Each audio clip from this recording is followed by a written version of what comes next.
some of the things I want to go over very quickly before we get to the meat of the program is to remind everyone how absolutely essential it is that we get out and evangelize and get members to join our respective chapters throughout the state.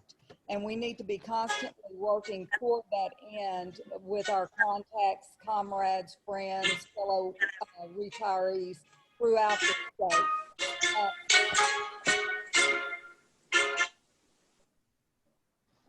Also, I would like to remind everybody that the last day to register to vote, which surely does not apply to any of our members, is October 5th, which is a Monday. The first day of early voting by personal appearance is October 13th. The last day to apply for a ballot by mail is October 23rd. The last day of early voting is October 30th.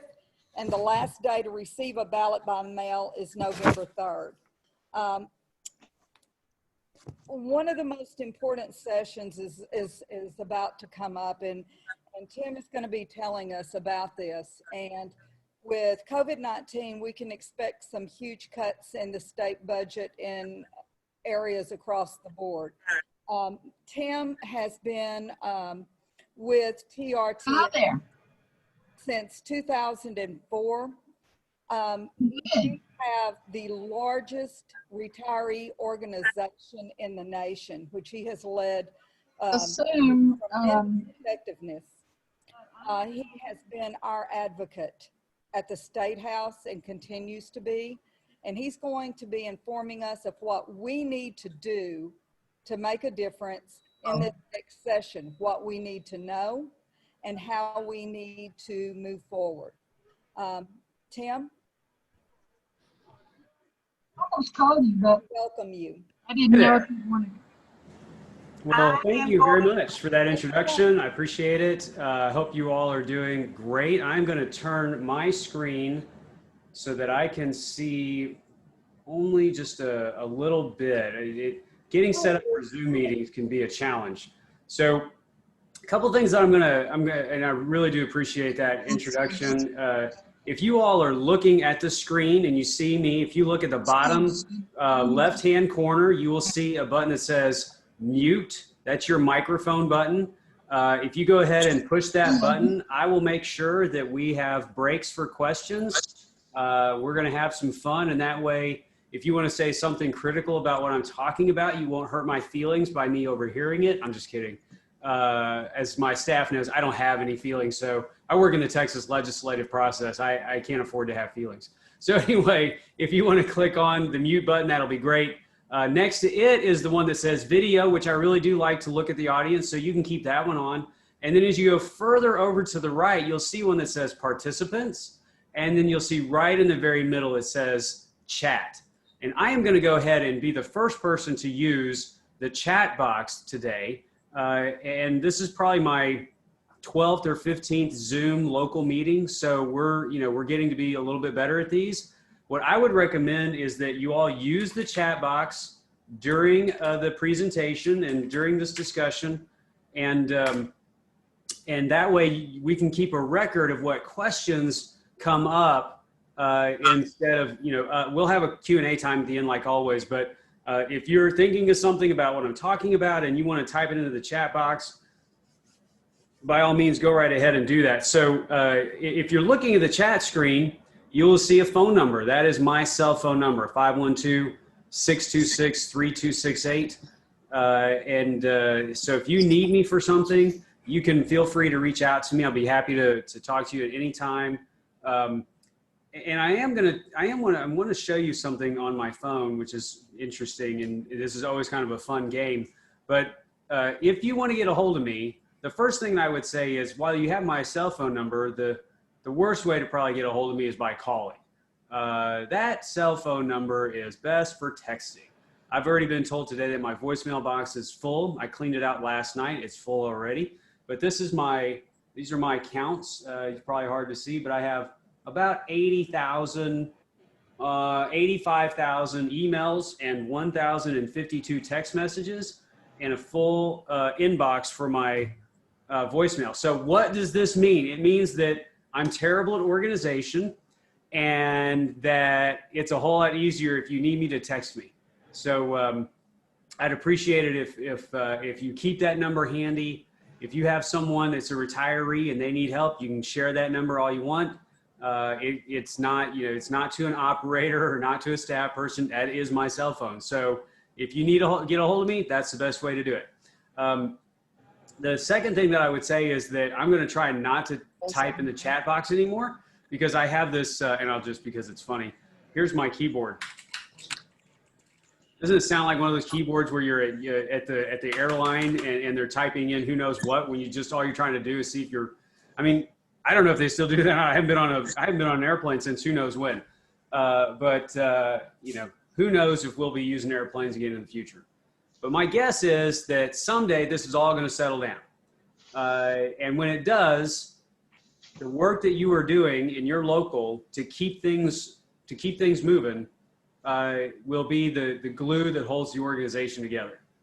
And I really do want to commend all of you, both in leadership as well as the membership. Thank you for keeping this going. It would be really easy to just wait until things pick back up. And I think the damage to an organization like ours would be almost, I don't know that we could recover if it were not for your willingness to try to have these discussions and have these meetings. It's not easy. It's not fun. It does offer us some new ideas and some new ways of doing things. But from me to you, I just want to personally thank every single one of you for your hard work and your willingness to try to download the Zoom app and to do all this stuff. It just really means a great deal. So, and I am interested in your next speaker coming up in a month or two. I heard that Jay Dean is going to be here, and so pass on my best to Jay, and I hope you all have a good conversation. You all have a really, you have a really fond place in my heart, and you may not think that I always, have in the back of my head these memories, but I do. The memories of Susan and others putting together those big rallies that really spurred the state into action. I think after 2017, going into the sessions, I remember sitting on that plaza. There was one time that it was sunny and pretty, and another time that it was a little rainy and wet. But you all did the hard work. And I think the entire state of Texas owes, and not just retirees, but active and retired school people, we owe a debt of gratitude that many people will not even know started. I think that fire was lit to do something and to use the rainy day fund because of y'all's group and because of your tenacity and your work and your dedication. And, that's what grassroots is all about. You exemplify that. And so I commend each and every one of you for doing it. Keep it up. We've got a long ways to go. We still have plenty of issues that we're going to deal with. But I want you to always know that I will never forget the work that you all did, putting those signs together and getting all those folks, and having Trish Conrad works for, who's our, Gary Van Dever was there. We had senators there. Brian Hughes came. You guys killed it. It was awesome. And I'd love to see more of that as we are able to start gathering again. But that'll, those days will come. So anyway, we got a lot to talk about, and I really would much rather get questions and answers from y'all. So let's start with just kind of the main items that, if you looked at your computer yesterday, you saw an inside line from us that talked about having a conversation with John Cornyn and MJ Hager. We are going to try and start doing more of these during election season. I think that as far as races go, that somebody that all of our members could listen to and potentially have an opportunity to vote for. There's just not a lot of people on the ballot this time. where all of our members will have the same people to choose from. So, but this U.S. Senate race is definitely heating up, and I think that there are important items that we want these candidates to commit to. I think we want to hear their points of view.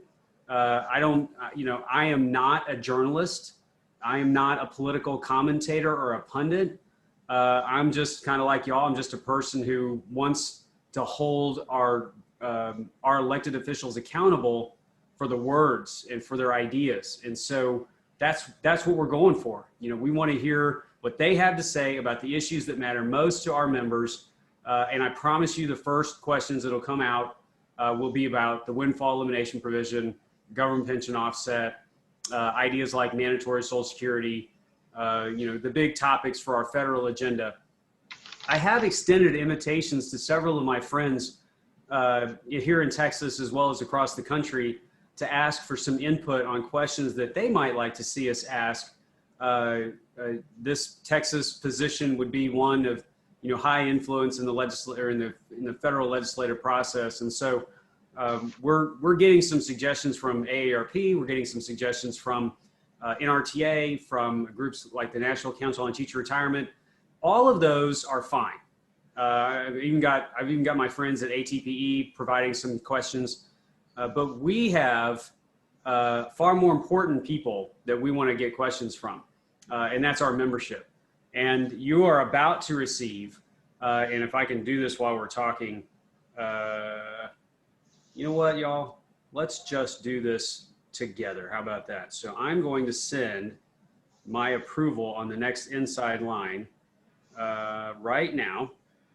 And what this one is going to tell you is how you get to watch the MJ Hager and the John Cornyn town halls.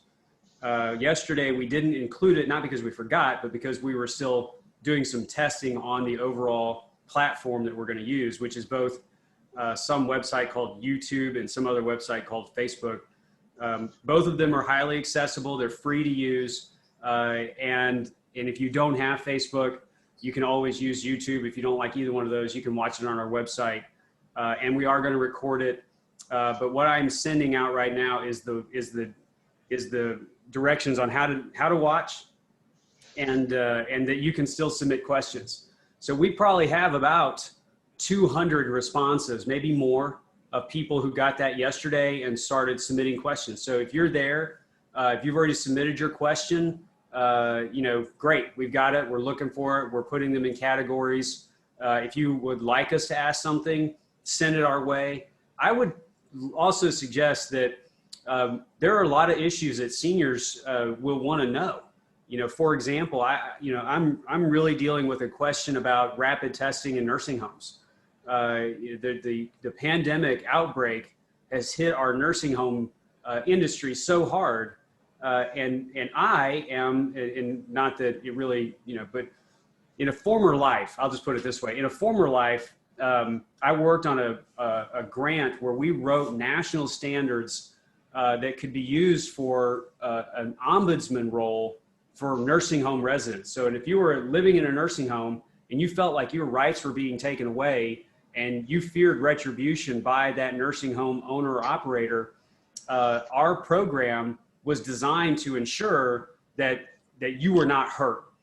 And a lot of people are hurt in a nursing home. I mean, physically hurt. And so we wrote these national standards. And so I am what is recognized now as a trained nursing home ombudsman. And so our objective is to ensure that families have access to their loved ones. And in this environment, that has been a real challenge, it's been a real difficult situation.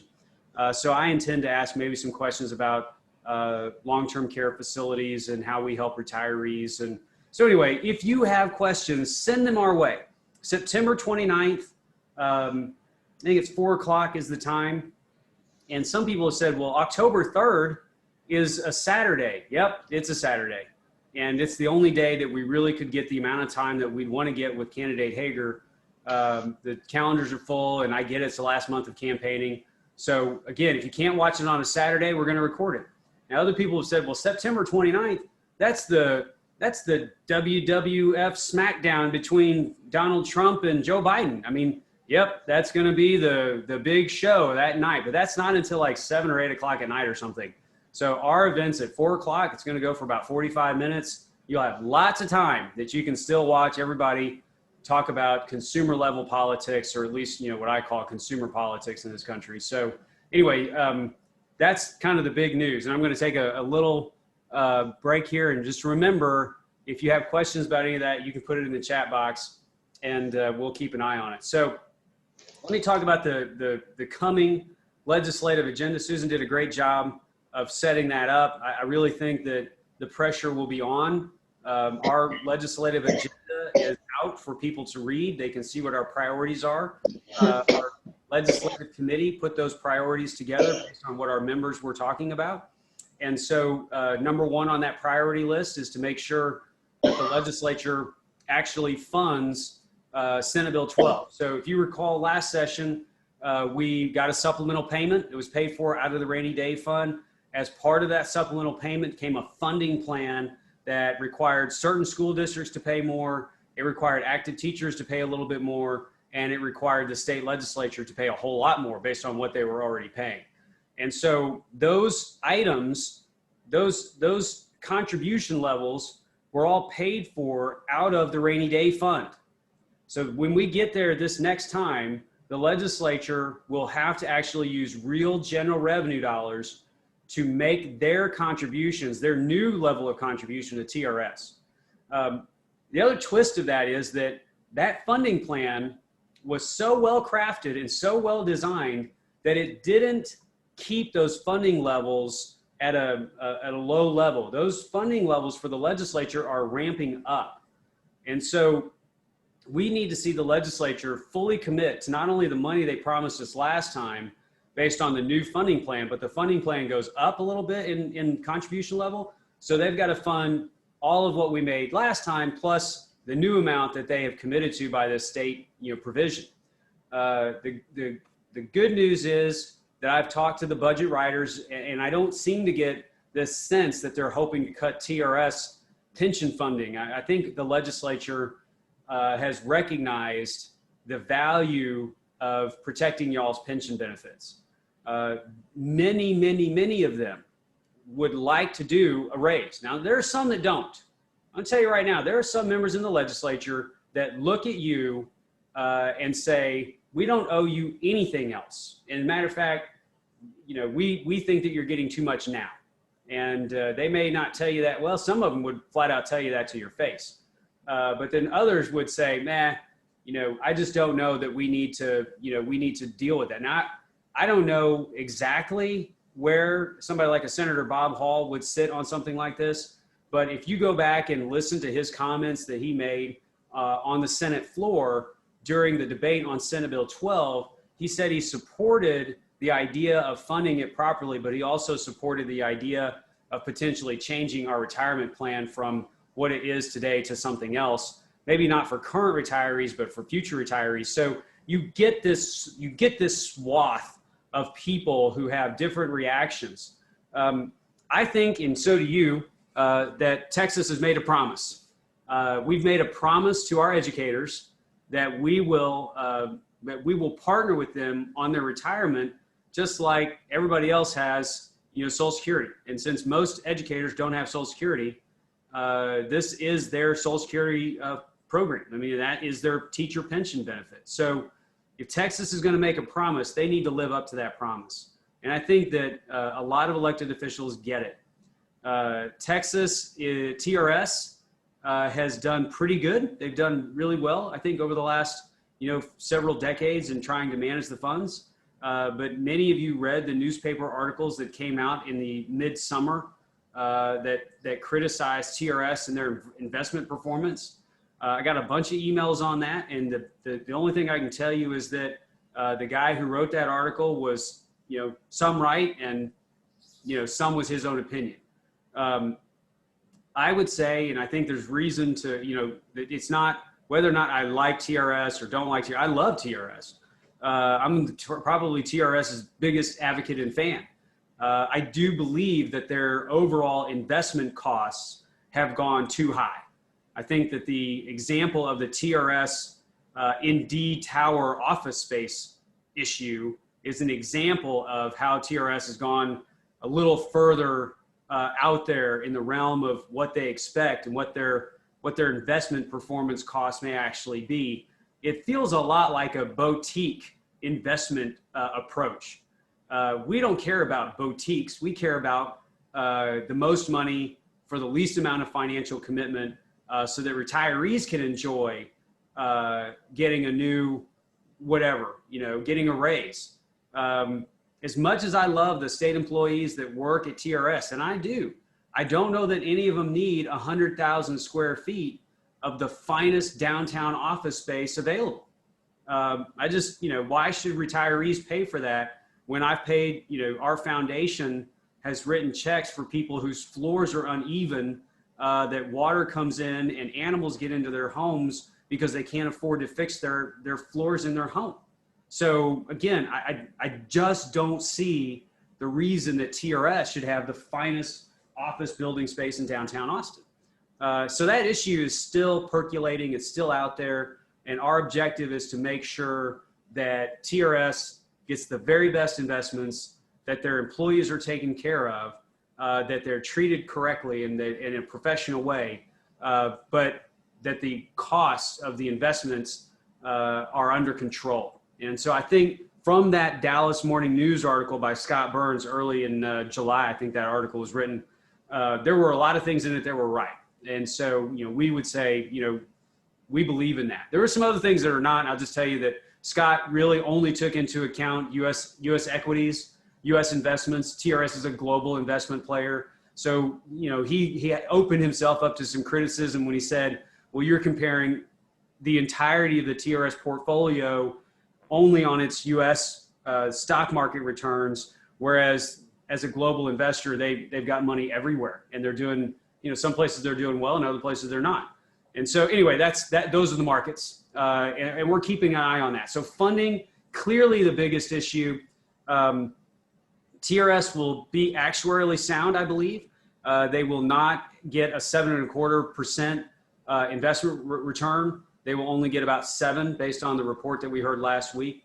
Try to remember that for every 1% of earnings, it's equal to about a 4% state contribution. So even if they're off by 0.25%, that's still a lot of money that will have to be made up over time by the investments down the road. So again, what is our primary objective when it comes to this? Number one, preserve the defined benefit plan. Number two, get retirees a raise. And I do think that you all would be in a good spot, and you've probably already done this, but I would commend Jay and his colleagues in the Texas legislature for passing funding reforms, but also for giving retirees a supplemental payment. And that is, we appreciate that. That's good stuff. We like that. I will also say that with the rising cost of healthcare and the higher cost of living all around, retirees need to be able to expect some increase in their retirement benefits. I think this is the biggest fundamental flaw in our TRS defined benefit plan today as it stands. And that is that Texas, for almost 80 years, has not ever incorporated any kind of financial increases guaranteed in their retirement benefits. Even the federal government, through the Social Security program, can provide some financial increases, even if they're small, 1%, 0.5%, 75%, 0.75%. In the years that they don't do anything, what do they not do? And I know you're all on mute, so I'll go ahead and say it. They don't raise Medicare premiums. So there's give and take where retirees can do better under other systems, but the Texas legislative ideas seem to be that once you retire, you're supposed to be able to live on that retirement income for the rest of your life. And I think that is an inherent and fundamental flaw. At some point in time, I think TRTA is going to be the organization that'll have to say, look, nobody wants retirees to live like that. My daughter, who's 17, and she's amazing. I could turn this into the Grace Lee Amazing Show real quick if you all wanted me to. But, you know, she's thinking about what does she want to do? And the one thing that she always comes back to is she really would like to be an educator. And, you know, she's been to enough TRTA meetings to listen to her daddy give, you know, speeches all around the state of Texas to know that while teachers are appreciated, they may not always be appreciated as much as they could be where it really matters. And so, you know, a lot of her ideas about being an educator are influenced about whether or not she will be, you know, taken care of. Not any of us that know that, you know, I'm one of these people who says, why can't teachers be rich? You know, they are only in charge of the most important aspect of our lives, which is our education. But, you know, everybody says, well, nobody went into education to be rich. Well, nobody went into education to be broke either. So when you're, you know, 75 years old and you've been retired for 15 years, is it right that a retiree should expect no new money to pay for anything? And I listen to these folks that are in office and they say all the right things, but then very little actually happens. So, you know, my motto these days is talk is cheap, milk is not.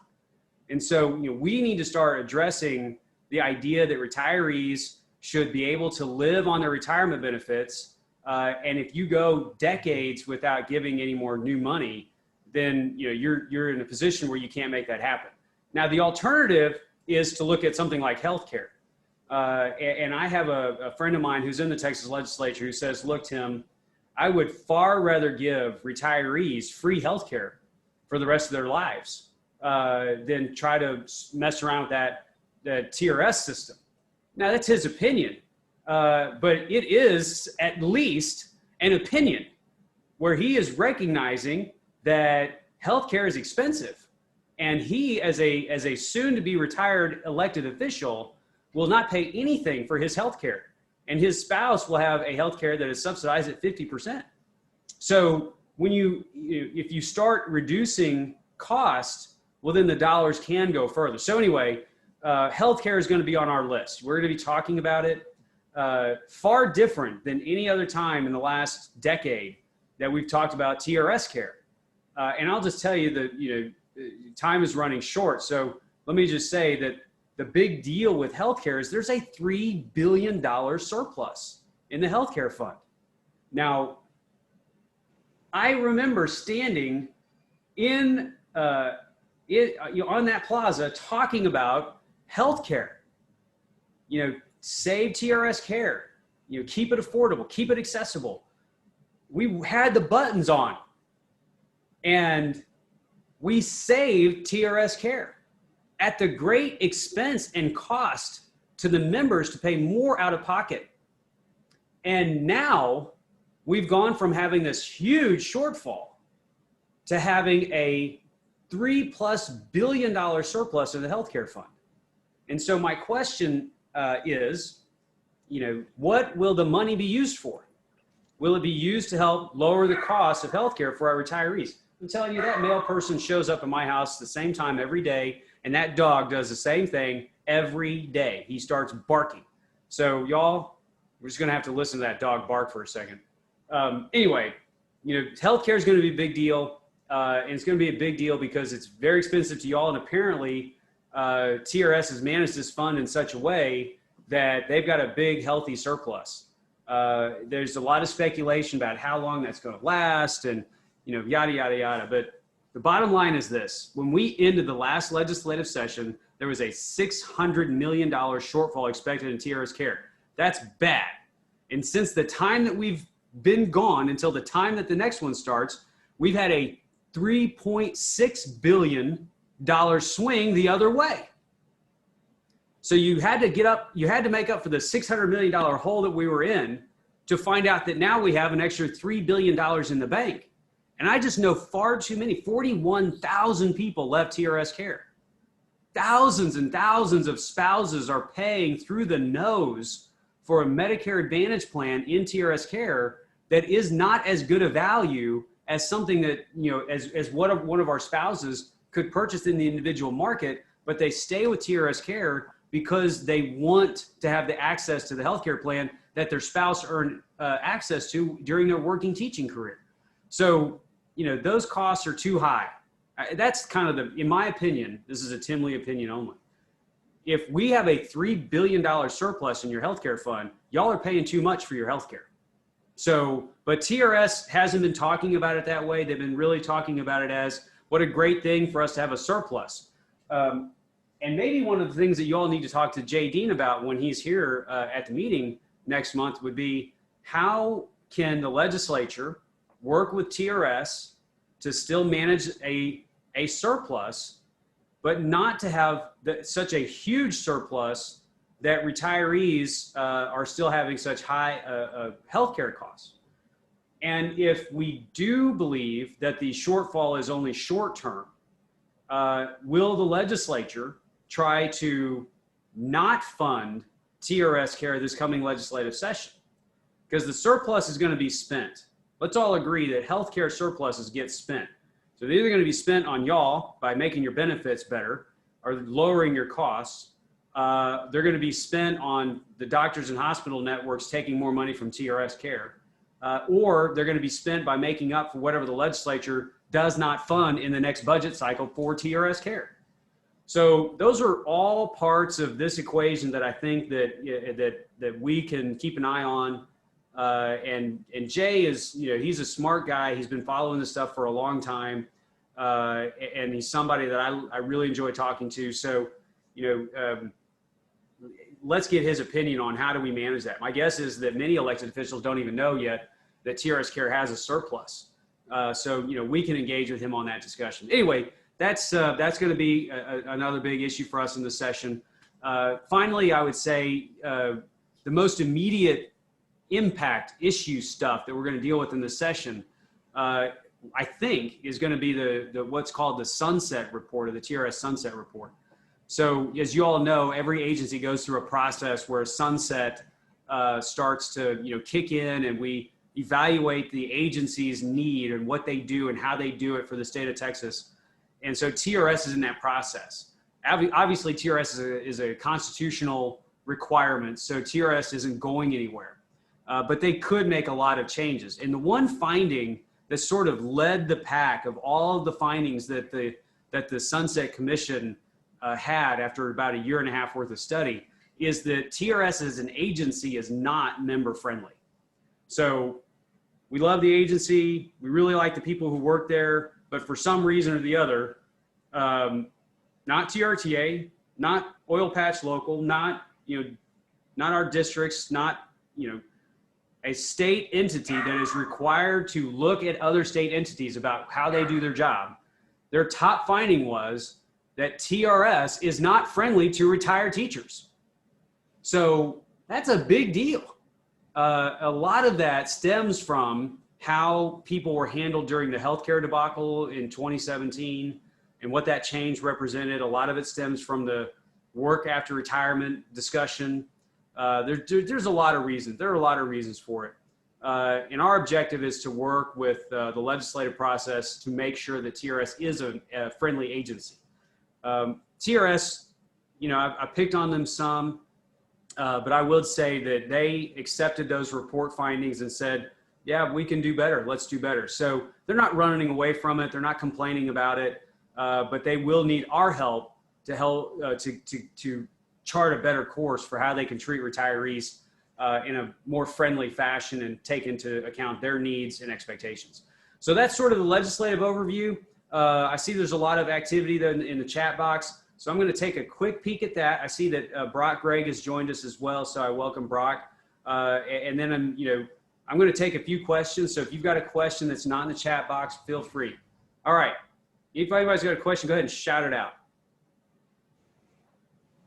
Okay, nobody's shouting at me. That's always a good thing. All right, so let's take a look at this. First question I'm going to look at is it possible for TRS to walk away from that building? Well, that's a great question. Everything is possible, but it may not be practical. So my belief is, and I think TRS has said as much, is that not only were they a tenant or a prospective tenant in that building, but they are an investor in that building. And so if they break that agreement, there is a concern that the building will have a much harder time to be profitable. And if they're not profitable, then TRS is going to lose on the investment side of the equation. So, you know, the whole thing represents sort of a lose-lose situation. They could go in there and pay too much for rent for state offices that probably are too lavish and too luxurious, and they lose because it's a matter of public opinion, and I think they're spending too much money. If they break the agreement and they leave the building, then they got to find somebody else after a breach of contract, and who knows what will happen then. So what their solution was to sublease the building to someone else. I will tell you right now, as of this, you know, as of yesterday or 2 days ago, I have a report from Downtown Austin Building Alliance that there's about 8 million square feet of unleased business space in downtown Austin. If you would have told me a year ago that Austin had 8 million square feet of unleased business space, I would tell you, you're crazy. Obviously, the pandemic has smashed into the leased office space environment and it has shattered that model. And so where we stand today is that TRS has 2 leases now. They were in a building that they were being told they had to leave or renew the lease. So they were going to leave that building and go to the Indeed Tower. Well, then the whole situation blew up and they decided, well, let's keep the lease for the 100,000 square feet. We'll find a new tenant to take that off our hands, and let's go back to the building that we're in, negotiate a new lease with them, and stay in that building and pay them rent. So now you all are tenants in 2 buildings and paying leases on 2 buildings instead of just 1. And so, you know, I'm not, you know, in charge of TRS. I think it's a mistake for TRS not to reevaluate the situation and throw down the card that says, you might get mad at us, but there was a global pandemic and now we have to reevaluate. So I can't think of anything worse than spending $423,000 a month plus common area maintenance costs, which is interest, taxes, and all sorts of other things. It's probably closer to $800,000 or $900,000 a month in rent. I can't think of anything worse than that, than paying $800,000 or $900,000 a month on rent plus rent on another building. So, and that's exactly the path that TRS is on right now. And so that's sort of their mess.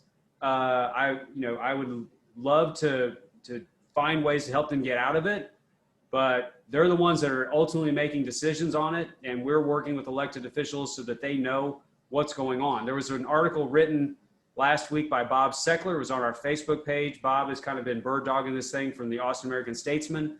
And he's essentially saying that TRS is reporting they don't have anybody who's come to them and said they wanted to lease that 100,000 square feet. So it's going to continue to be a problem, and one that I think may ultimately need more legislative intervention. So good question. And we'll look at some others. All right. Appears that there may be from the profession less double duty, single pay COVID. Yeah. Yeah. So the question that there's right after the building one talks about, you know, if there's this exodus of educators from the teaching profession, you know, how does that potentially affect TRS? Well, let's just kind of go through the math on that. There are over 100,000 people eligible right now to retire. So if all of those folks left their positions, you're talking about 100,000 new people that would be on TRS care. So that's your first problem right there, is that TRS care probably could not financially absorb the mass exodus of teachers from the classroom. My wife is a teaching aide in Lake Travis ISD. I think that's the name of the ISD. And she gets reports about, you know, which classrooms have a suspected COVID-19 positive case. And there's one of those emails almost every day. And I'm sure that there are school districts all over Texas where, you know, they may have COVID-19 scares and the kids are just, they have a bad cold or they have something else. And then there are others that have, they have the coronavirus. And so I don't know. I think that everyone that was sort of in this said, we're going to go into it with a wait and see approach and we're going to see how things go. TRS will tell you they're not expecting anybody more to retire than what's already going to retire. I don't know. Their projections have not been the best over the last couple of years. So they're also the group that said when they changed TRS care, nobody would leave. So I hope they're right. I hope their objection, their views of people retiring is not off the mark. But, it's possible. I think any of you know, if you know teachers in the area and you think, man, there's this sentiment that things are not any better and they're eligible to retire and they may, then the first impact would be on TRS care. The nice thing is that TRS has about 82 cents of every dollar to pay for the cost of retirement benefits, not for those 100,000 people, but for that 21-year-old that just started teaching this year. So that is actuarial soundness. TRS has the money to pay for your retirement benefits just as they are today for the rest of everybody's lives who's currently retired.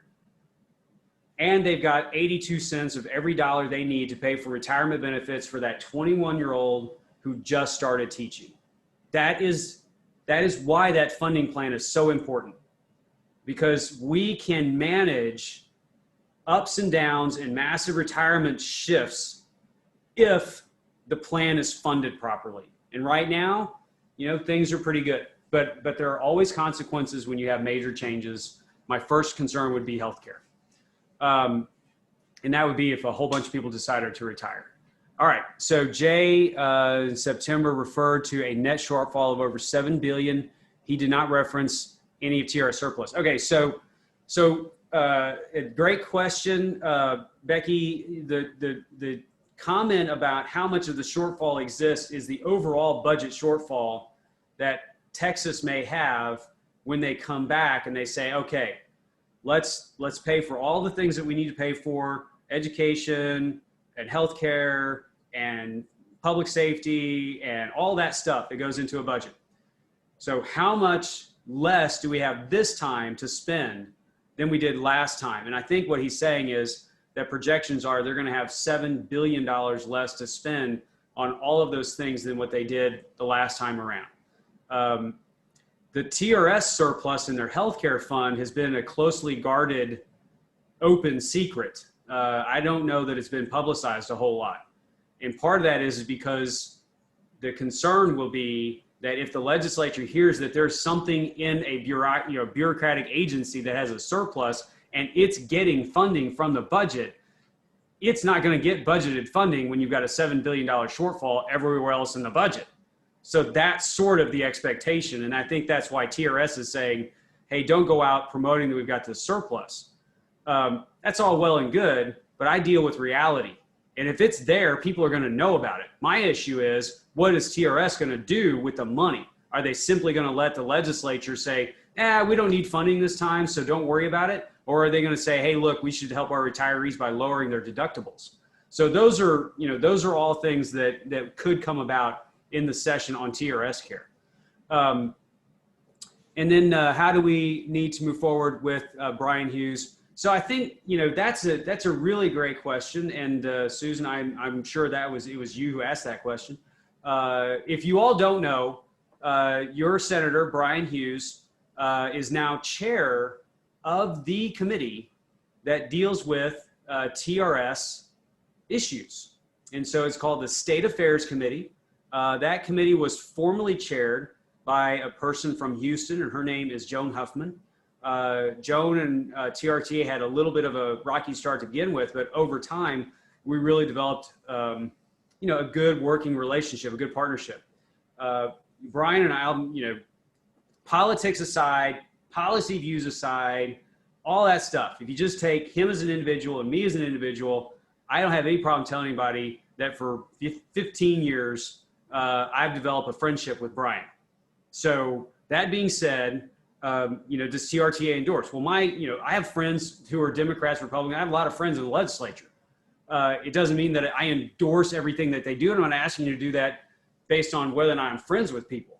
But what I do know is that if I want to pick up the phone and call Senator Hughes about something related to TRS, for example, Sunset, he'll take my call. And that has happened. And so I do think that you all are in an enviable position because you have a relationship with Senator Hughes, and he is a person of influence over the process. And you know, when the election cycle is over and we come back to the next legislative session, if the Republicans are still in control of the Senate, then you know, I think it's reasonable to expect that Brian very well may be the chair of state affairs. And that'll be a good position for you all to be in. So I'd say cultivate the relationship. You know, it never hurts to be friends with anybody. I think we should all be more friendly. I think this idea that, you know, consumer level politics means that we have to not like somebody because they have a D by their name or an R by their name or, you know, whatever. I just think that's ridiculous. I think we should all just be friendly. I think we should try to get along as best we can.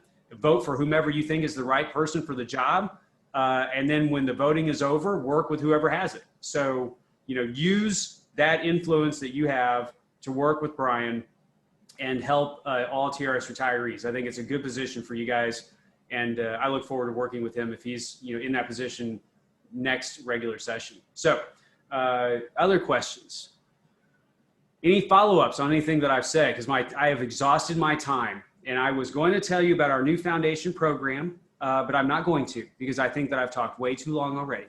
And so what I would tell you is the foundation has a new program where it's not about charitable assistance or financial relief for people who may have an immediate financial need.